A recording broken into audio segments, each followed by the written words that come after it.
Right, I'll get started and there will be just other people joining. But I just want to go through a couple of slides of introduction first, and then before I pass over to Pam, who's our first speaker today. So today we're going to be looking at maternity and autistic ladies who have given birth. When we have been talking to people, there's been a lot of things have come up about how different the experience can be for somebody who's autistic.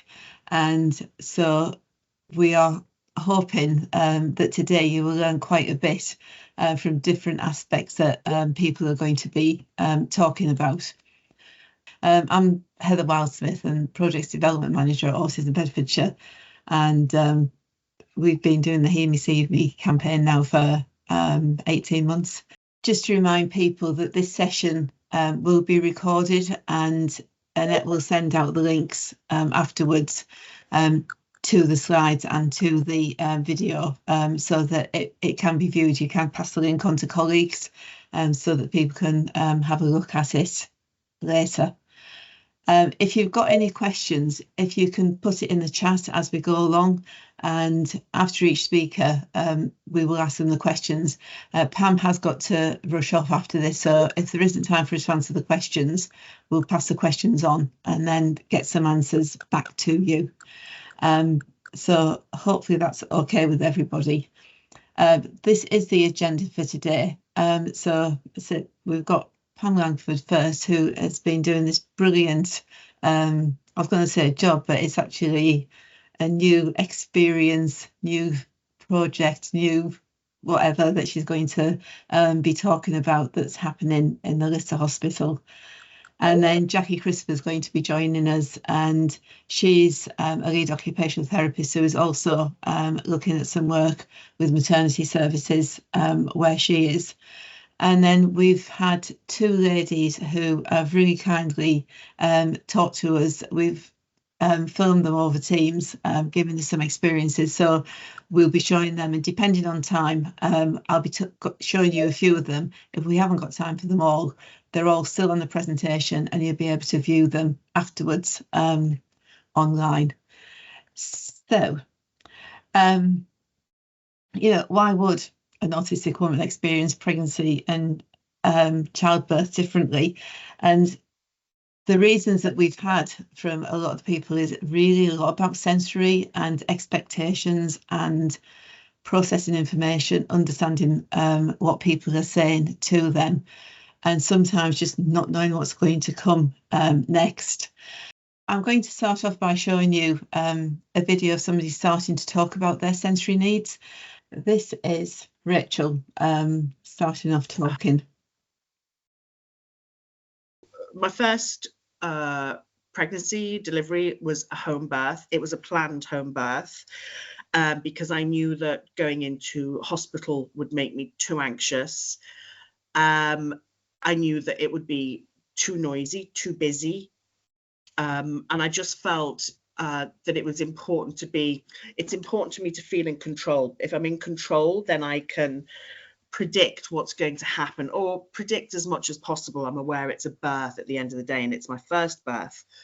So I built up really good relationships with the midwife team, who were all supportive of me having a home birth because of my anxieties and because there were no complications.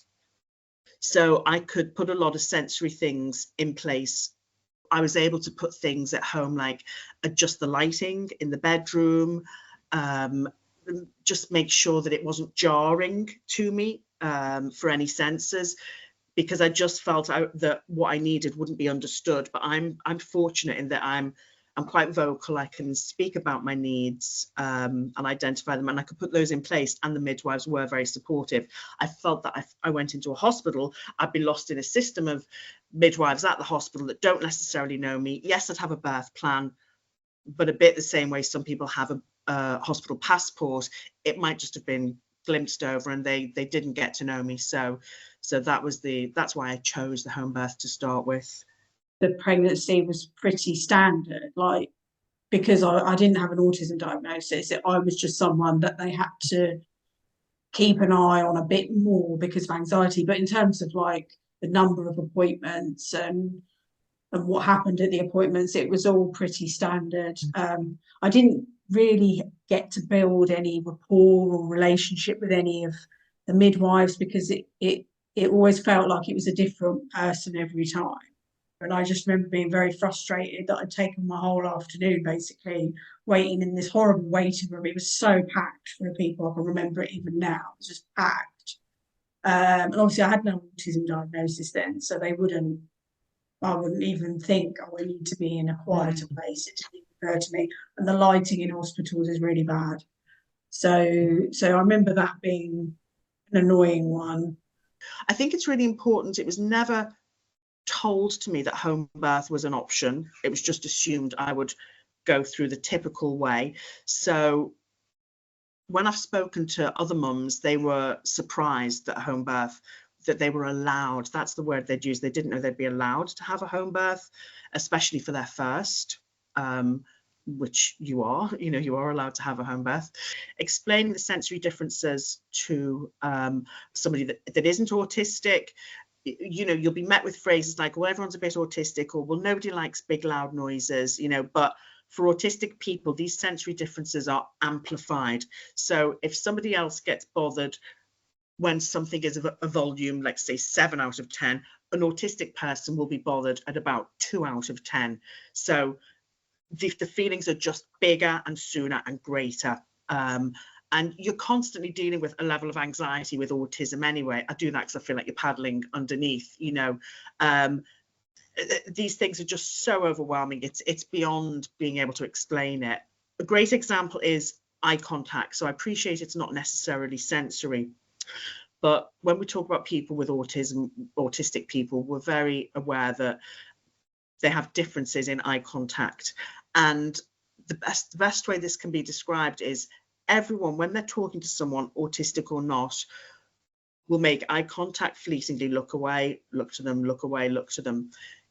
You look away when it starts to feel uncomfortable to you. Anyone, a neurotypical person, will look away the minute it starts to feel a bit intense. If that happens after maybe 7 seconds, for an autistic person, it can happen after half a second. So again, it's the same feelings, it's just amplified, will happen sooner. And I just think that's a good way to remember when you're considering lighting, noises.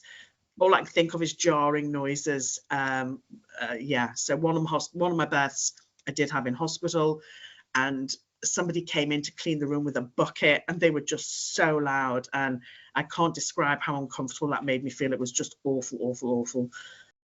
Okay, I'm going to then carry on and show you another video. So as I was talking to Rachel, and you will see me pop up on some of these videos, she was talking about a lot of the sensory issues that she had, and sometimes she was talking about being hypersensitive, where the noise was really getting to her and the jarring.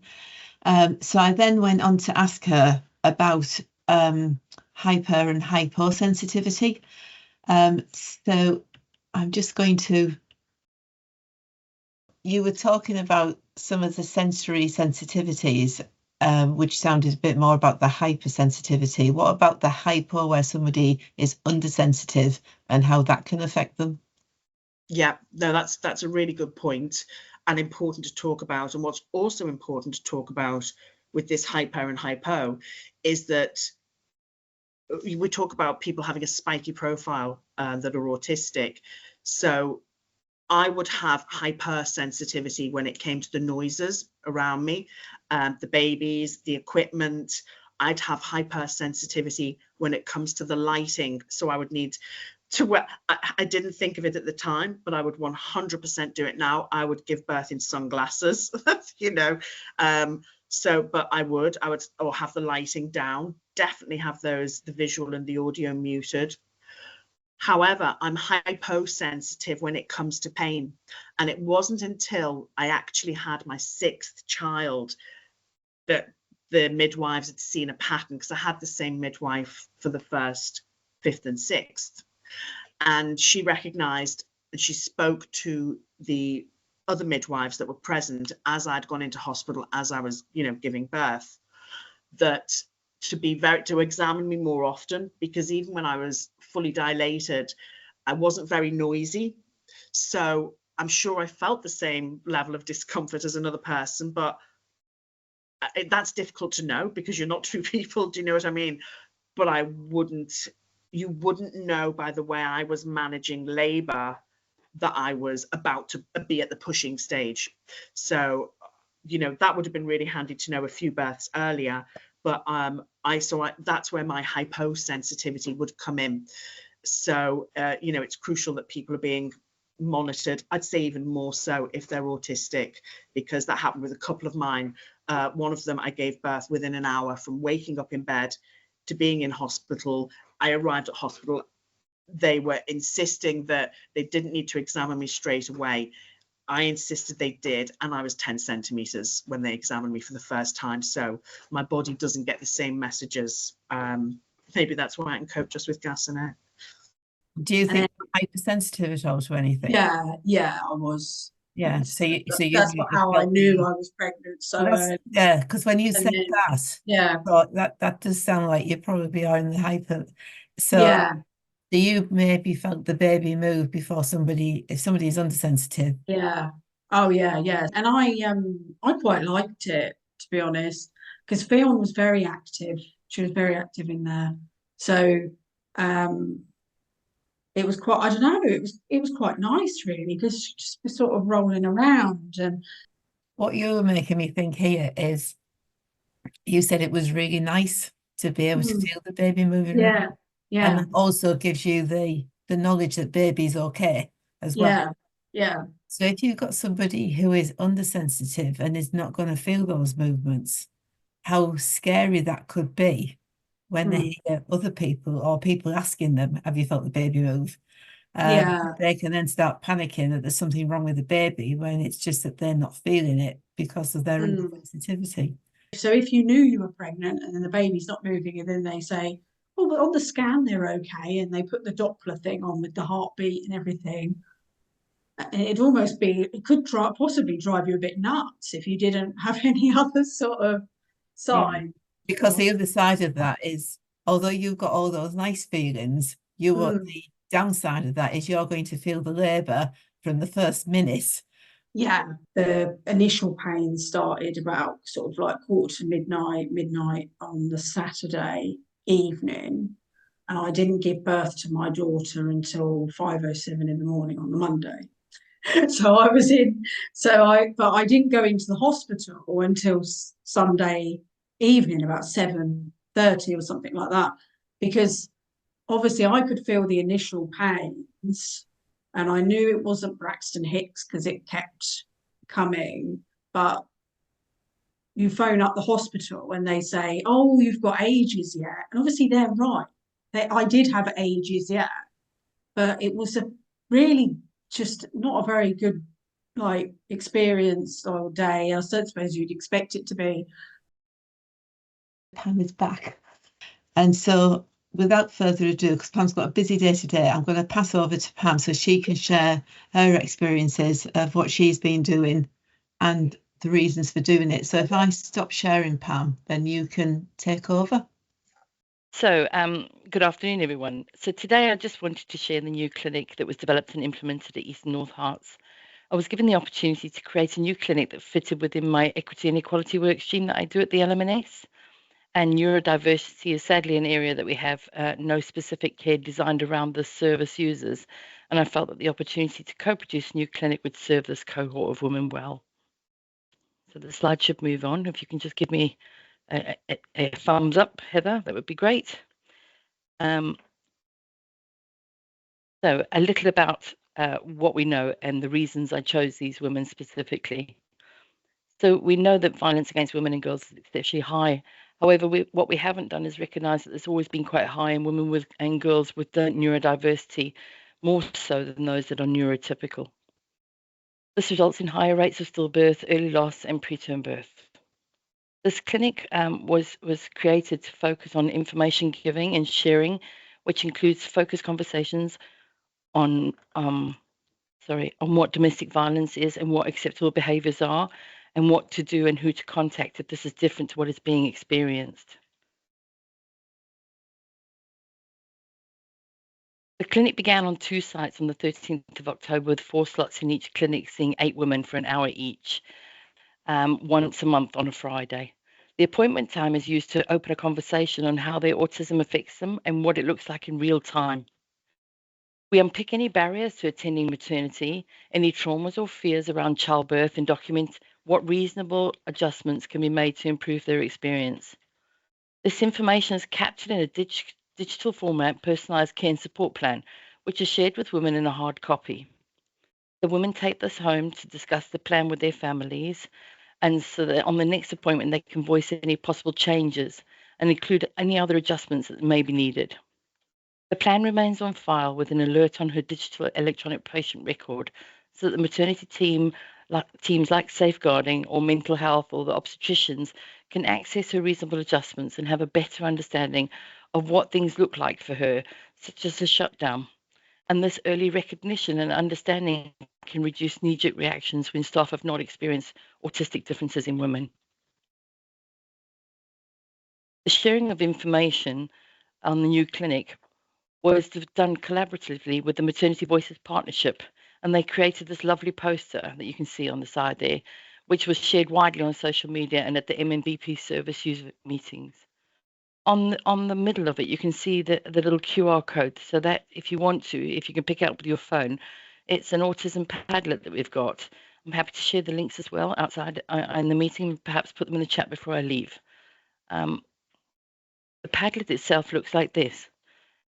It's a Padlet of resources. So a Padlet basically being an information gathering site. It's got a QR code on the screen for those that want to use it. And the resource is a library of videos and information gathered from many autistic researchers with permission and kept here in one place, so that autistic women can have one shared space to access all information in an easy-to-use format. Many of the videos have been created by autistic clinicians to explain each area, and they're in a more autism-friendly way. There are over 100 short learning videos to explain all areas of maternity, from what reasonable adjustments could be made in hospital to how to breastfeed your baby. But all of these are autistic parents' perspectives and clinicians. These learning bites have received excellent feedback from the service users, and they allow autistic women to choose when and where they wish to watch and learn this at their own pace. Some of the challenges that we have are DNAs. They're a huge challenge for us in maternity because autistic women don't attend sometimes, but they do attend for their scans. So if it usually comes down to environment challenges. So if these women are unable to articulate that they're autistic at their booking appointment, that's also a challenge for us, because then we potentially have no opportunity to refer them into the clinic, and where they can have specialist one-to-one appointments where adjustments can be made to encourage their better attendance. You can set expectations easier that way, manage them, break down some barriers, and it allows for lots of questioning as well. Going forward for the autism clinic, we're going to be making extra calls to act as reminders to mitigate short-term memory challenges that some of our women have, and set some expectations on the clinic, unpick those areas of concern, and offer easier to read and understandable communication specifically to their needs. So this is just a quick evaluation, just that you could see. We know about 1% of the population has autism. So we thought we would see, if we do about 5,000 deliveries at this, we know we're going to see about 50 women. So within 6 months, we'd seen 19 women here specifically. So let me just go through it quickly with you. So it was over the 6-month period, and I used this as part of the PDSA cycle, which is what I did, a try and test and reevaluate model for the project. The clinic appointments from this, you can see, were actually increased from the original 45 minutes to 1 hour to reduce, as you can see in the middle, it says average clinic appointments per woman to complete a PCSP, which is her personalised care and support plan, was 4 to 5. And so that was taking a lot of extra hours that we weren't expecting. So we've increased the clinic time from 45 minutes to 1 hour with each of these women now. And so we've managed to reduce it to 3 to 4 appointments to reduce the clinic hours. And then what it does is it's reduced those 1 to 2 women on the caseload, so that's worked out better on our behalf. And the feedback from the women is they quite like the fact that it doesn't feel rushed, the appointments. They get that opportunity to sit and reflect and challenge, which is really good.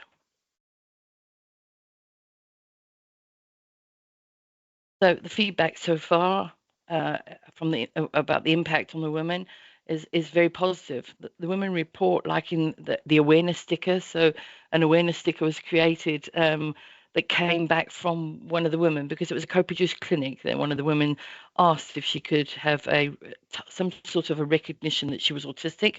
So she asked a sticker to be developed, which was put on the front of the notes, much to the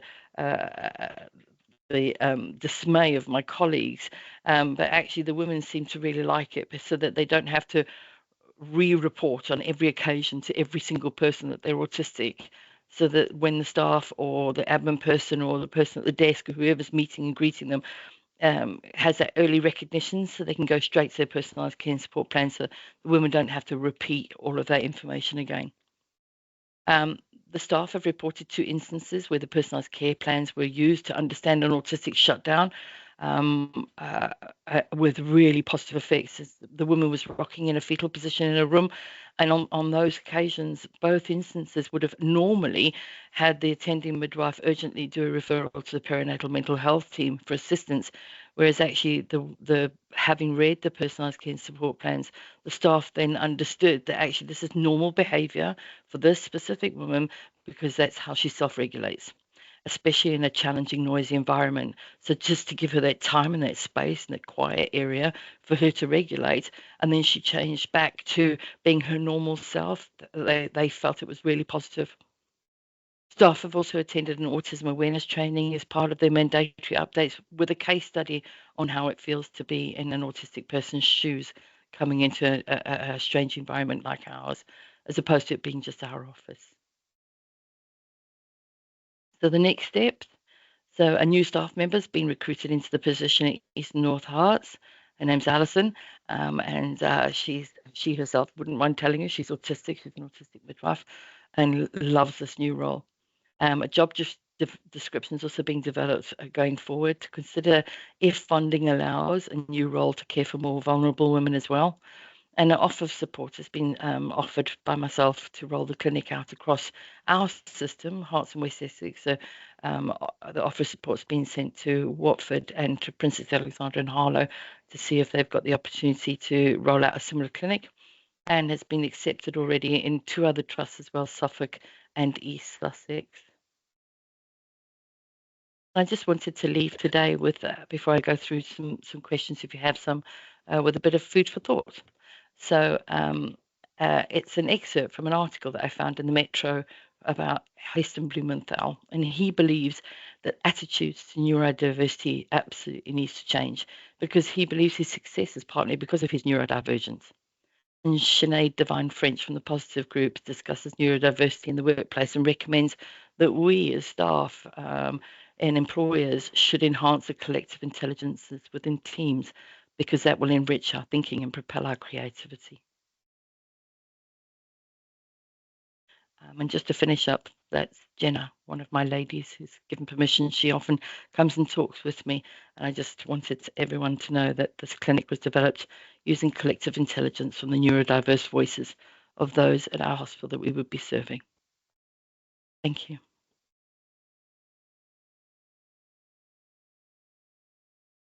Thank you, Pam. Do you have time for any quick questions if anybody's I do. Got any? I do. So if you could put any questions in the chat. While that's happening, I was just going to say that the 2 videos that you've already seen, those ladies weren't diagnosed when they were having the babies that they were talking about. They've been diagnosed since then. And I think, that is a commonality that will be going through, that you will be seeing a lot of undiagnosed women coming through. The clinic was set up specifically for undiagnosed women as well as diagnosed. It's written into the guideline that we've got, that it's not about women having to be diagnosed to be able to attend this clinic. If women believe they have autism and they divulge so at the booking process, then she gets an automatic referral in if that's what she chooses. Hopefully we'll capture those women. We've got a question from Jo. She said, lovely talk, thanks. Do you have any services for neurodivergent partners?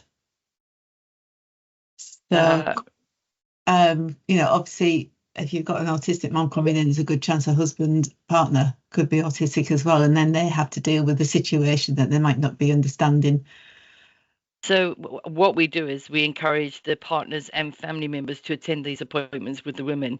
So most of the appointments that I have, those women, those 3 to 4 appointments that are 1 hour each, are with their partners and supporting people. So actually it gives them the opportunity to input on the personalised care and support plans.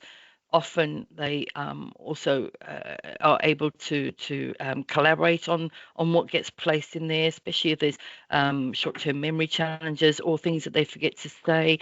So it is a real collaborative piece between the whole family. So the services aren't specific to them. However, they are so part of this process that actually they understand that personalised care and support plan. And in my experience, often the men are there, or the partners are there to prompt people to say, this is what her reasonable adjustments are. It's in her notes, or it's in this piece of paper, because I give a hard copy of the personalised care and support plan to the families as well. So they have a hard copy with them so that it doesn't ever get lost. It can be on their phone or on their email, and I send out in 4 different formats to the women, so that we can ensure that not only has the hospital got a hard copy within our system, they have it too. They have it by email, they get it posted to them, they have a hard copy printed out to them, so all before they actually leave the clinic. So it is definitely a collaboration between the family, and so because you're quite right, autistic partners are quite common. We quite commonly see that. Yeah, thank you. Emma, you put your hand up. Please, could you put your question into the chat, if that's possible? Candice is asking, can women in West Herts access this clinic? No, unfortunately, not unless they book at Lister. If they do book at Lister, then absolutely they can. Of course, women that are pregnant in the UK can choose to book, choose to have their baby if they want to. So as long as you attend to the hospital for all of your appointments, as in the clinics and the scans, then absolutely. She would have access to this. One of the clinics is at the QE2, so actually that's on a Friday, which makes it really easy for those women at West Herts and at St Albans and those other surrounding areas, but you would need to book there. I have, however, offered the same service at West Herts because it's one of our sister hospitals within our local maternity and neonatal service. So I'm hoping that actually if they find some fundings, we'll be able to roll out an identical clinic at West Herts. We had a lady attend one of our voice groups who lived in Bedfordshire, but she lives on the border, and she was in her first trimester, and we asked her where she was going, and she self-referred to Lister without knowing that you had a specialist service. I don't know if she's in your specialist service or whether she's in the mainstream one, but she'd actually gone there, so we were like, you picked the best one. And then Rebecca is saying, as neurodiversity is perceived very different in different cultures, does the service also apply strategies to raise awareness about it, especially amongst vulnerable groups, non-English speakers, etc.?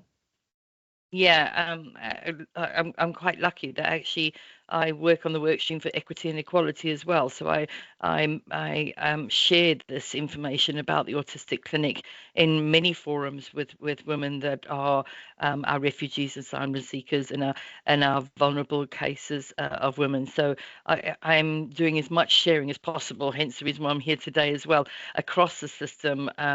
To try and make sure that actually it does pick up as all those vulnerable women that actually do need access to that one-to-one type care for neurodiversity. So I do hope that it is reaching those women. I certainly do have some of those women in the caseload, but it's always a struggle to reach out to as many people as possible. So please feel free to share it Rebecca, that would be really kind if you could. Heather, Well- we also have some questions in our Q&A section as well, if you've got time, Pam. I know you have to go to a meeting, don't you? Yes, but it's okay. I'm just clicking onto it. I'm just waiting for it to load. This is my ignorance here. I work closely to PAH. Have you established a service already? Who are you linking with, please? So I work with Katie Kay, who's the Better Birth Midwife at Princess Alexandra Hospital, PAH, in Harlow, and Linda is the Director of Midwifery, and she's aware of this new service. We are still in negotiations to find out whether or not we can get some funding together to roll out a similar service. I have offered the support, and I have offered to create one there alongside them. So hopefully soon. And then finally, Dora is asking, what training do you provide to the staff to understand the needs of a woman and birthing people with autism? So all of the staff are expected to finish the Oliver McGowan training. And I also am on the mandatory training day for all staff, which is at the annual training. So then I do a presentation explaining what personalised care and support plans are. I also what reasonable adjustments can be made, and I talk to them about how to reach out to us and how to engage. They all have access to the Padlet, and on there is a copy of the templates for the personalised care and support plans, so they can see what they look like. And Alison, there is an autism email address, and Alison, the new midwife that's taken over, has got a mobile phone as well. So there's lots of ways to reach the autism service for those women and for staff here at the hospital as well. Thank you.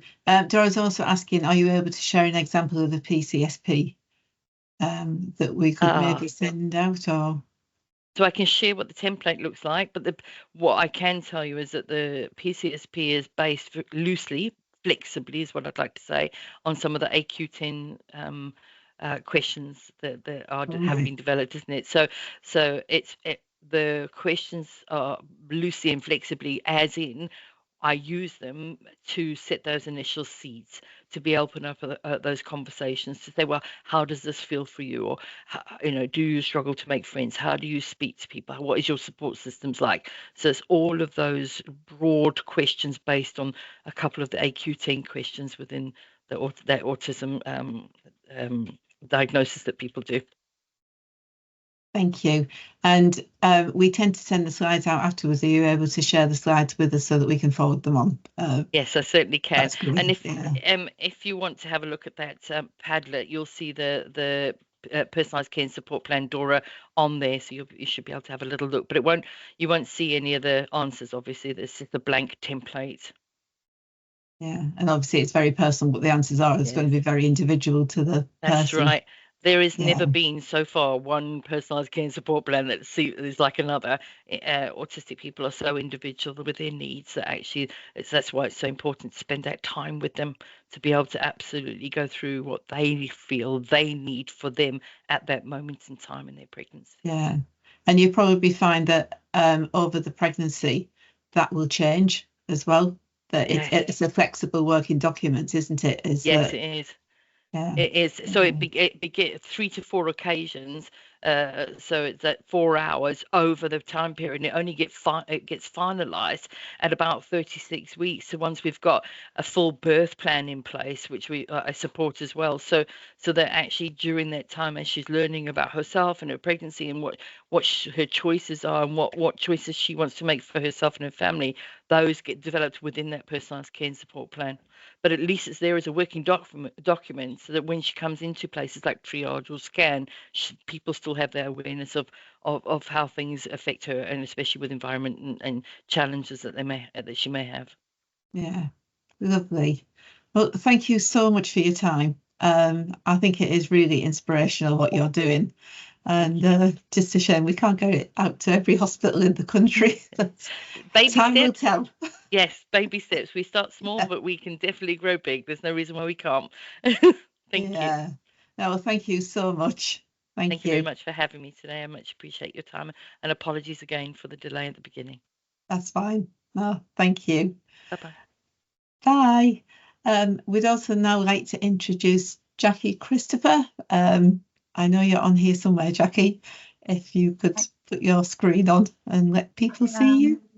I am. I'm here. Can you see? And also, can I just check that you can hear me okay? Because my laptop is a little bit temperamental sometimes. I can hear you and I can see you. So I'm hoping, there's been thumbs up from other people. Okay. So sorry we're a bit later than anticipated. That's all right. Shall I just let you share the screen and pass over to you to carry on? Once you've got your screen up, then I will disappear off just to get you up and going first. Myself. There you go. Can you see that, everyone? Yeah, all good? Yeah, that's there. So I'm going to mute myself and disappear. Okay, lovely. Thank you. So, so I'm Jackie Christopher. I am the lead occupational therapist in the community perinatal team in Hertfordshire. And so I'm going to be talking a little bit about how we have started our journey in developing a neurodiversity pathway in our team. So just bear with me while I click through the slides. So I'm going to tell you a little bit about the sort of the rationale, why we decided to do this, the training that we kind of thought about that we needed, a little bit about the actual pathway, what that looks like, and then a little bit about the group that we're developing. And it fits very nicely following from the previous presentation with Pam. So a good starting point, kind of why are we doing this? We know that neurodiversity presentations are really common in the clinical perinatal population. And the reason why it shows itself during this time in particular is due to the massive added burden placed on women in the perinatal period. Neurodivergent women have maybe previously kind of functioned outwardly very well through masking or kind of making life choices that enable them to kind of to function well and drawing on coping strategies to regulate themselves. We know that when a baby comes along, there is a lot of change, an enormous amount of change that happens, both to routine, but also general circumstances, sleep deprivation, multiple sensory stimulation, unpredictability, change of focus, increased demands in executive functioning, planning, decision making. I mean, I could just go on and on about all the masses of change that happens. And this can often lead to a breakdown in mental health, as there are additional challenges to navigate, whilst also losing all those kind of protective strategies that might have been developed. And we also know that lots of women might not have been previously diagnosed. We see lots of women that come in through our service that haven't got a diagnosis, and maybe this is quite new, or maybe they've got a different diagnosis of emotionally unstable personality disorder, complex PTSD, other diagnoses that perhaps don't quite fit, but that's what they've kind of carried with them through their lives. And in part, we know that some of this is due to the fact that the screening and the diagnostic tools that are developed have been developed in male populations and aren't great at picking up female presentations that well. We also know that girls and women are often quite skilled at camouflaging and masking. And we also know that autistic women are more likely to experience birth as traumatic or traumatizing, and they also have a higher chance of developing mental illness in pregnancy and in the postnatal period. So all great reasons for why we've been thinking really hard about this in our team.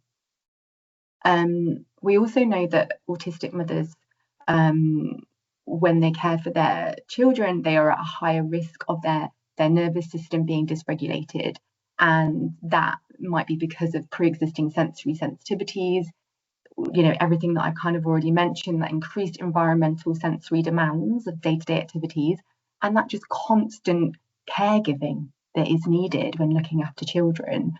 And we also know that babies aren't able to self-regulate, and they do rely on their parents' nervous systems to achieve regulation, co-regulation. So therefore, when a mum is dysregulated, it often means that the baby might be as well. And that can kind of lead to this spiral of co-dysregulation that can leave mum feeling really overwhelmed, confused, and feeling like she's failing. So I've got a few stats on the slide there, but ultimately, if we can know in pregnancy that a woman is autistic, and help ensure that she has an adapted birth plan. So yeah, again, very kind of relevant to the talk that just took place. Making it less likely that her birth will be traumatic. She can then be empowered to understand all the different challenges that she might face with a baby, and all of those kind of changes, preemptive, thinking about the changes to routine and thinking about protective strategies ahead of time, adaptive measures that she can kind of use to stay regulated. She's much more likely to find that transition to parenthood a much better experience. And that's obviously going to have a knock-on protective impact on her baby as well. So early on, we kind of recognised we needed more training in our team.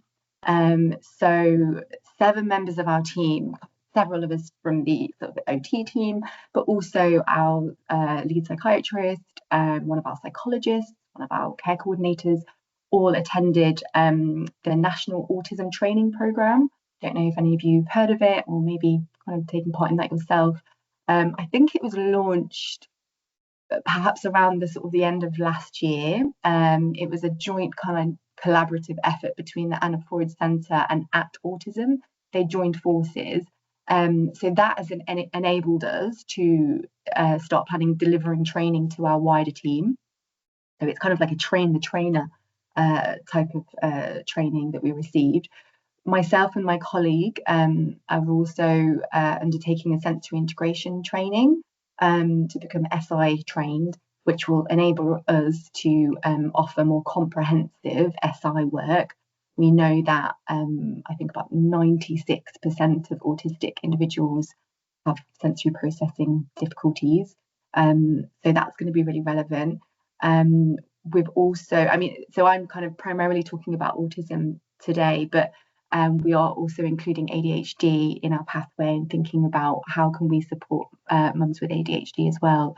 So also some staff are undertaking some additional training in ADHD. We've also got some of our doctors have undertaken the autism diagnostic training, which means that we can offer a small number of clients a timely autism assessment where that's indicated as well, which is great, because we all know how challenging it can be to kind of get an assessment, get a diagnosis for people.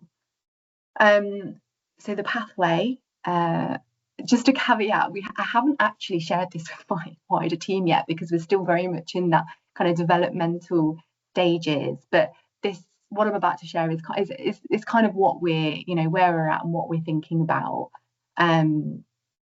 So we know that no 2 autistic people are the same. Everybody has varying needs.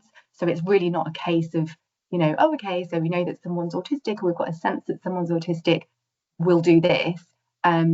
Like anybody that comes through the service, we're doing really thorough assessments and we're thinking about what that level of need is. So, some autistic women might have difficulties in their relationship with their babies, some won't, that might not be so relevant for them.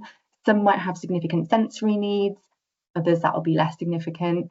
So it's really about thinking about the impact on day-to-day life. So we're kind of thinking about introducing this 3-tier level of need, depending on if the impact is mild, moderate or severe. And we'll be offering something different just to use our resources wisely, and also to help, that will just help inform us what will be most appropriate kind of support package for women. So as you can see, it will vary from sort of signposting, providing access to pre-recorded webinars, to our group intervention, which I'll come on to, or kind of, that one-to-one tailored support for women. And in some cases, we will be able to adapt some current kind of more manualised interventions. So we do run a circle of security parenting group. That's something that we could potentially offer one-to-one. We could think about the different chapters that are going to be kind of most useful, relevant, depending on what the needs are. So a big part of the pathway is just really thinking flexibly and thinking about what is going to be most useful. So the group. Another big part of the pathway was really recognising kind of what are the deficits and what are the gaps in our service. And when I was doing my reading and research before kind of embarking on this big project, a common theme that kept appearing was how alone and or isolated autistic mums often felt, which added to their loss of sense of self and poor mental health and just general ability to cope. So I sort of started off by looking at kind of OT clients, you know, and really noticed straight away that a really large number of the clients that were being referred into OT and that, you know, that we were seeing were neurodivergent. I also spoke with several autistic mums that had accessed our service, and a common theme that was coming up was that, you know, it was actually really difficult to ask for help, you know, for fear of judgment, particularly around kind of parenting and maybe some parenting differences. So it was really, you know, they really wanted to kind of seek out kind of support and having that sort of that opportunity to kind of have that shared experiences with other autistic mums. You know, one mum that I spoke to, she said, I've never met another autistic mother, and I actually don't disclose that, where, you know, in my sort of general life when I'm out at baby groups, and, you know, I feel constantly judged, and things often do feel different and are different. So it kind of really just brought home to me, you know, how the potential benefits of establishing more supportive networks for autistic mums, and, you know, where you're nurturing that well-being, you're sharing strategies during that kind of really high pressured period, that time. And it just kind of led me to question, well, how do we provide that within the team in a cost-effective and efficient way, whilst also meeting that highlighted need of support. And one thing I haven't mentioned is we haven't received any additional funding or anything for this. This is just purely something that we're doing, that we have thought about. So I guess, yeah, just to kind of draw on some of the limitations and barriers as well. So the group then, this is kind of a very rough, kind of brief sort of highlights, I guess, of what we hope to include. It would be a 6-week kind of closed group with a small number of women. I've thought very carefully about, you know, how do we start the group? How do we sort of provide an environment where it does feel safe to access? It would also be in person, which again poses some challenges where we cover the whole of Hertfordshire. So yeah, logistically, there's quite a lot to think about. But anyway, so kind of moving on to what we hope to cover. So a good starting point, I think, regardless of when you might have received your diagnosis, even for women that maybe don't have a formal diagnosis, but there's a sense there that that's kind of that self-identifying autistic, you know, is relevant for them. Starting with psychoeducation. So really kind of going back to basics, like what is autism? What does this mean for me? Really focusing on developing a positive autistic identity, getting to know your neurodivergence, and the unique features of being autistic, and what that really means for you, how it impacts your life, what works for you, what doesn't, and also just kind of, you know, acknowledging that there can be those kind of aha kind of moments. I think when people, you know, receive a diagnosis, particularly later in life, but then that kind of is often followed by lots of questions, a lot of self-reflection, a lot of reprocessing of past experiences. So I guess just, yeah, so that's always going to be a useful starting point. Then moving on to thinking about how do we achieve some kind of balance, you know, given the day-to-day demands of parenting. How do we safely unmask? What is masking? When am I doing that? how do I surround myself, and who do I surround myself with that actually benefits my mental health, and sort of asking those questions, thinking about protective factors. Also, then I think a big part of it, and as an OT, thinking about kind of sensory work and sensory modulation. How do you manage that sensory overwhelm? There can often be quite a conflict in sensory needs, sensory preferences between parents and children.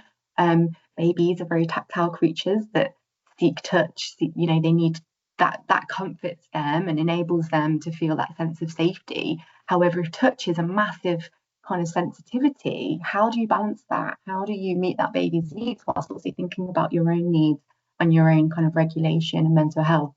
So yeah, thinking about that. And then also I think that can be a good starting point to then go into some adaptive distress tolerance techniques as well, to kind of just help with those kind of day-to-day moments. What are the strategies that we can use? Parent burnout, what does that look like for you? How and when can you engage in special interests, and all that kind of stuff. And also just starting with that kind of compassion, and really thinking about how do we show ourselves compassion. And then really ultimately boosting well-being, and a big part of that can be thinking about routines, but also how do you introduce these kind of stable, predictable anchors in the day of certainty, that kind of help us to feel a little bit more in control. What are those? What certainties do we have? What don't we? And kind of working with that. I could talk about this for a long time, but I'll sort of that's a bit of a snapshot of kind of what the group is hopefully going to look like. So our timeline then, maybe a bit ambitious. It's tricky. So all of a sudden we've got lots to do, but myself and my colleague have just started our sensory integration training. That's going to take 3 months, and then we would have completed module 1. In October, we're starting rolling out our autism training to the rest of the team over a few months, and again, like sort of focusing on smallish groups and really thinking about how are we going to be adapting our services in all our sub teams. And in November, maybe early December, we'll be running out our first group as a pilot to sort of see how that goes. So I've already been kind of gathering names and sort of trying to figure all of that out. In terms of future goals, I would absolutely love to have an autistic peer support worker. I think that is just really, really needed, and would just make everything feel so much more insightful and authentic. And I would ideally, the group would be run by an OT and an autistic peer support worker. We already have several peer support workers in our team, so that's not new to us. So that would be kind of a longer term goal.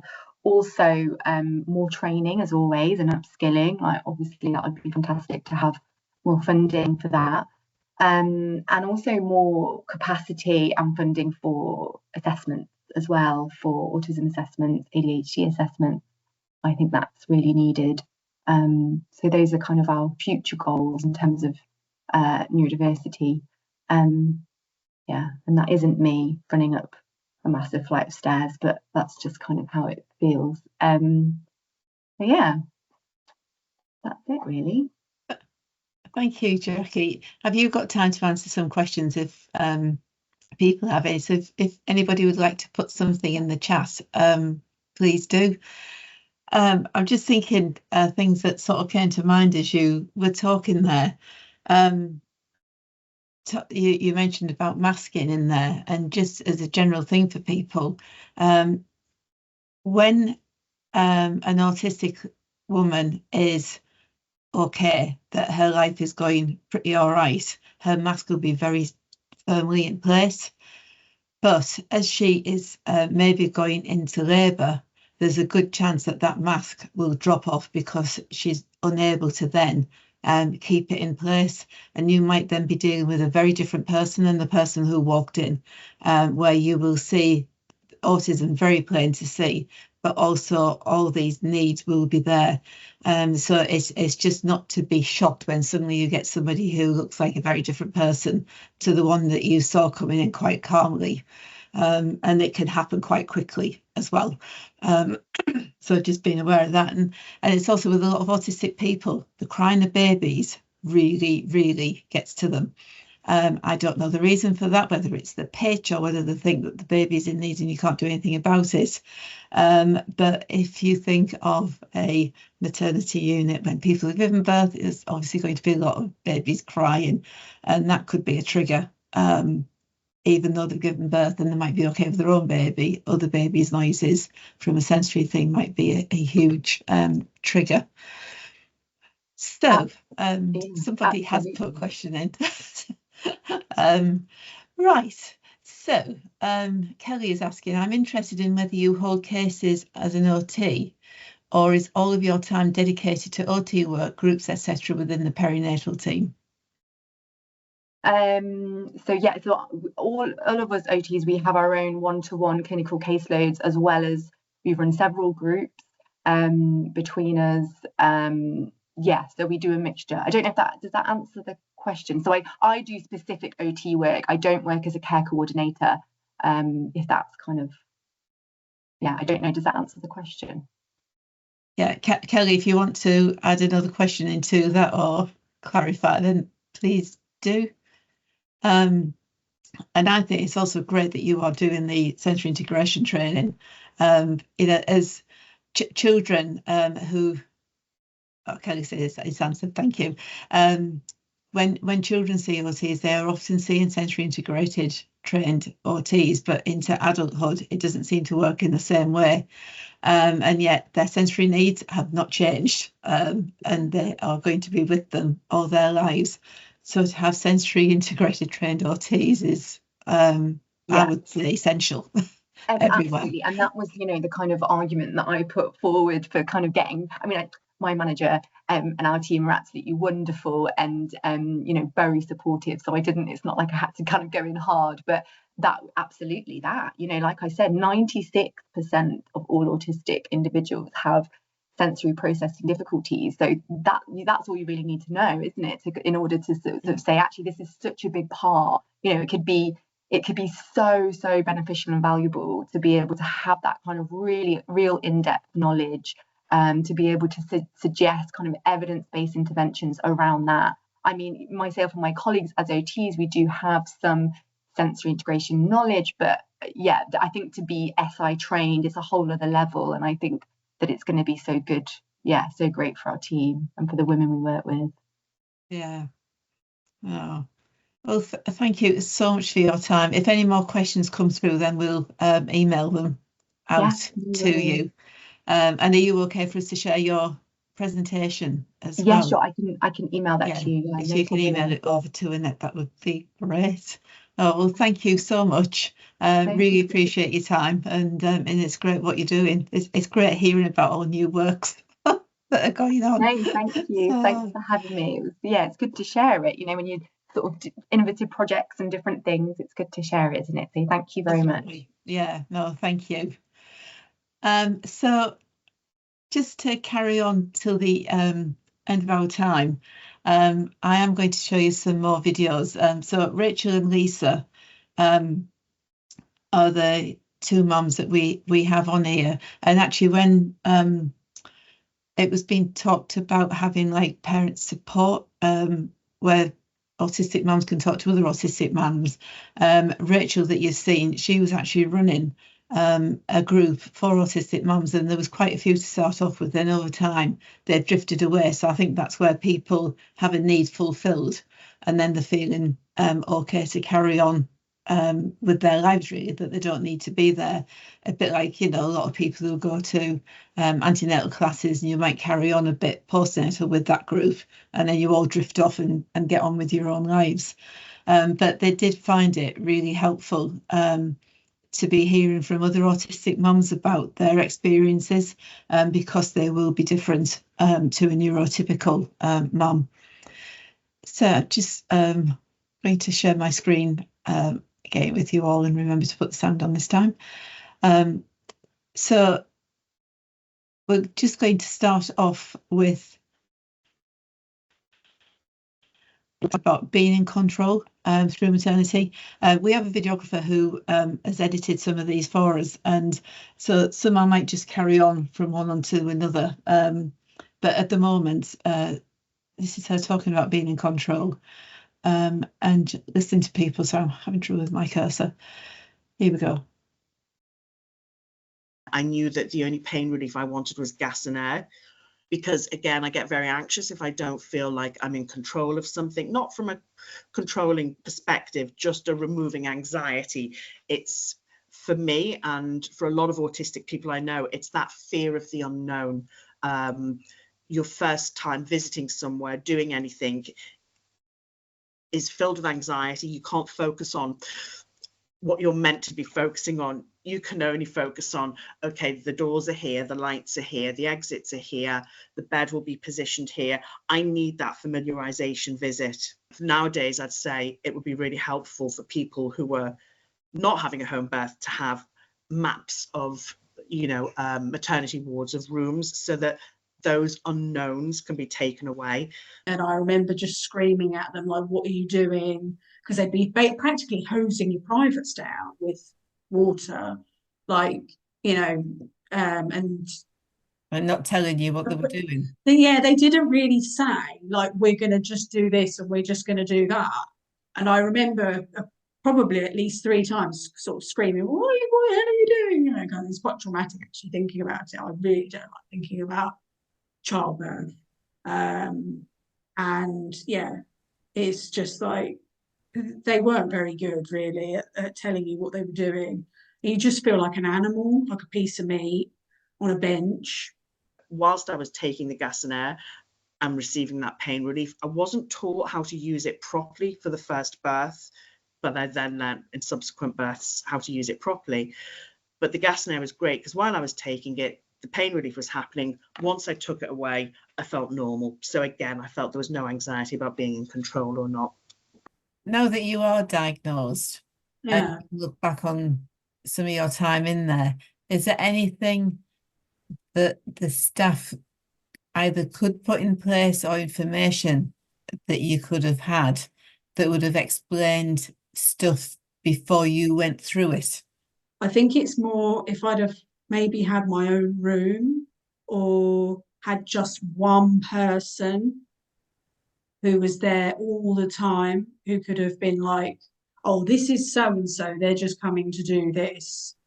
Stuff like that might have been probably all it would have took, really. And just to have people kind of, I don't know, it's not even really being friendlier, it's just kind of being a bit more kind of like, oh yes, it is difficult learning this or learning that, and actually sounding genuine rather than, like, oh, it's just my day to day. Yeah.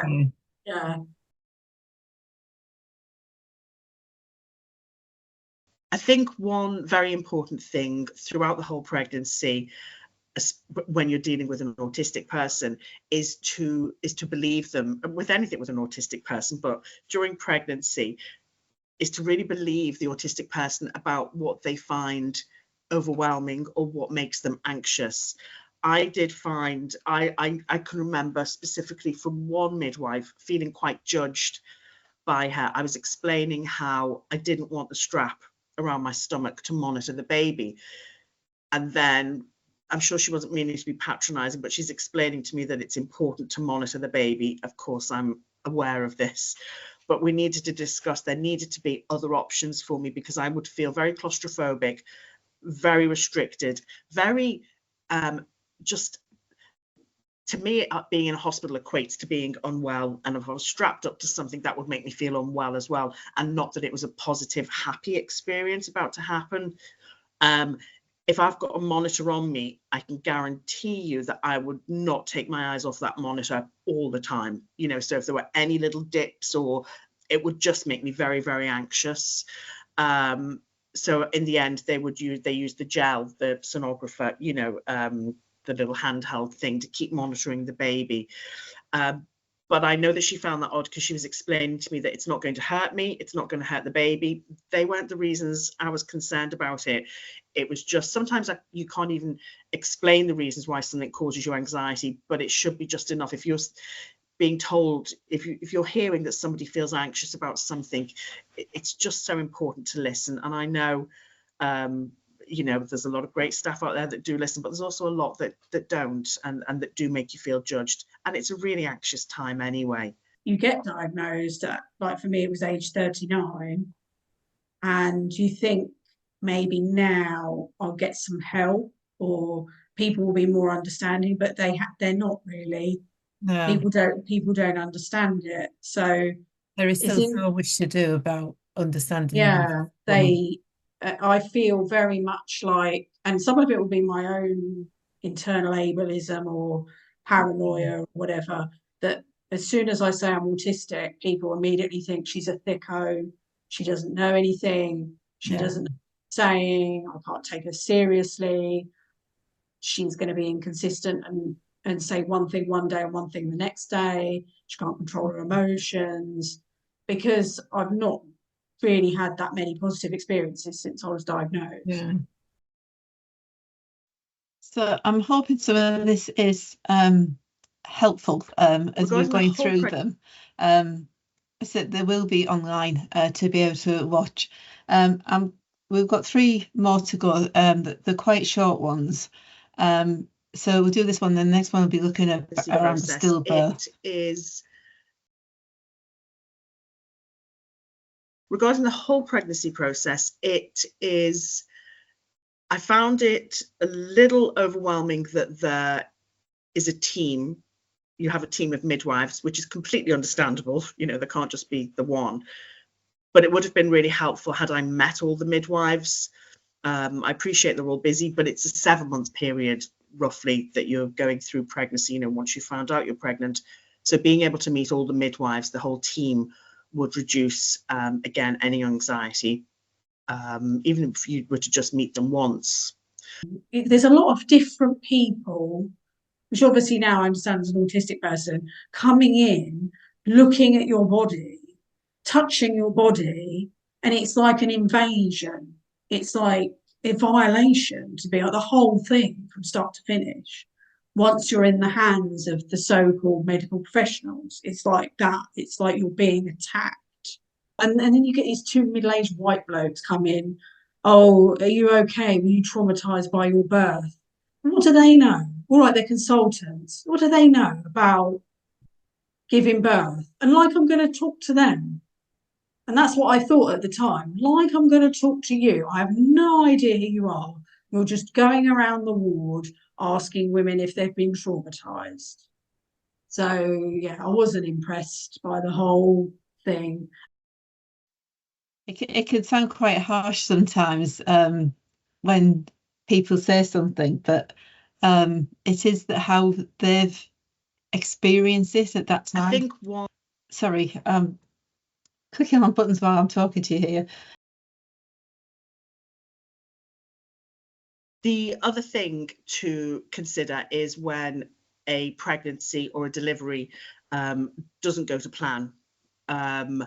So I had not quite a stillborn. I had to deliver at 6 months, and I was desperate. From when I went for the scan, you know, they told me there wasn't a heartbeat, and it took me a few moments to understand what she was saying to me. So I appreciate she was trying to be caring and diplomatic, but I had to work out that she meant the baby had died, you know. So I think it's really important that we look at language, because we make assumptions about what people understand. I just assumed fleetingly, but I thought, oh, has the baby got its back to the monitor? I don't know what you can pick up through a sonogram. So I think that's an important thing, to use what neurotypical people might see as direct language. Well, a lot of us thrive on direct language, so we do need it clear. It can still be said in a kind way, but it needs to be clear, you know, that the baby has died, you know, and that you're going to have to deliver. I was hoping that I wouldn't have to deliver, didn't know that there was no option, you know, so that, with hindsight, was probably one of the most traumatic things, having to deliver a baby that I knew was dead, you know, and you're left to it.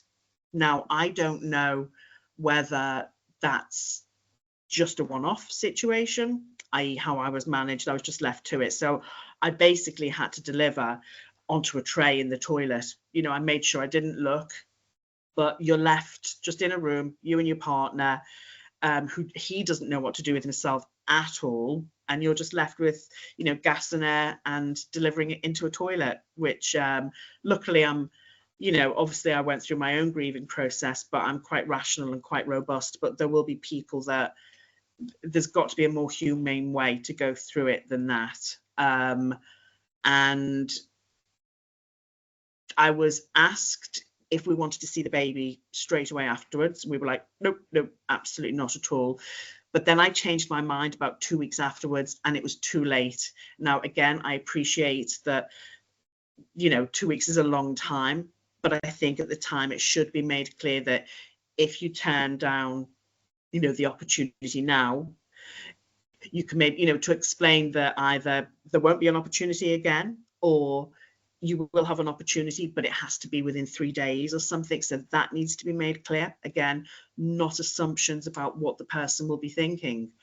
Yeah, so, and then again, I don't know if this is the norm because I've only experienced it once. We happened to find out that there'd be a funeral. We had no idea that there'd be a funeral. We didn't want a funeral, you know, and we had the choice of attending. So somewhere those conversations need to be had, I think, when you're not in a stage of grief. If people could know those things, they're not happy things to talk about when you're pregnant, I suppose. But I'm not sure what the answer is with that. But there definitely needs to be clearer information and more support around the actual delivery process. Rachel is a great person to be able to talk about things so matter-of-factly that I think her insights is great. I think what you're talking about there, or touching on as well, is how for an autistic person they process information differently. Absolutely. And, you know, so it's understanding that and allowing people the time to process the information. Yeah. Have you come across times when that has not happened, and it's people who've expected you to understand what they've said to you and then they've moved on to the next thing? But that whole period felt like there wasn't enough time to process, you know. Tell us, you know, you're told there's no heartbeat, you're sent home with something to induce the labor, you go back, it's whirlwind. So there needs to be a support person after you've delivered to then either come back to you to see if you process, because also a lot of us are people pleasers and we'll go, yeah, that's fine, or we're not sure how are you meant to know how you're meant to feel after that. Do you know what I mean? If you're not guided through it, you know. There can also be a moment where you feel fine, so then you feel guilty that you feel okay. Should you not be like bawling in a heap about it? There needs to be help around people processing that, around autistic people processing that, because you have the feelings of, what am I meant to say? What am I meant to ask for? It's you just don't feel part of the process. That's it. You just sort of feel you're just sort of like on a conveyor belt and you're taken along and you go with it. It's not until afterwards that it hits you.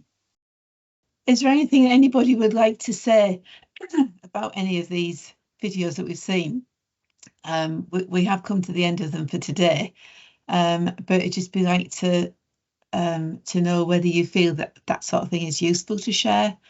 You know, it's hard to have people in person talking about their experiences, but it is possible.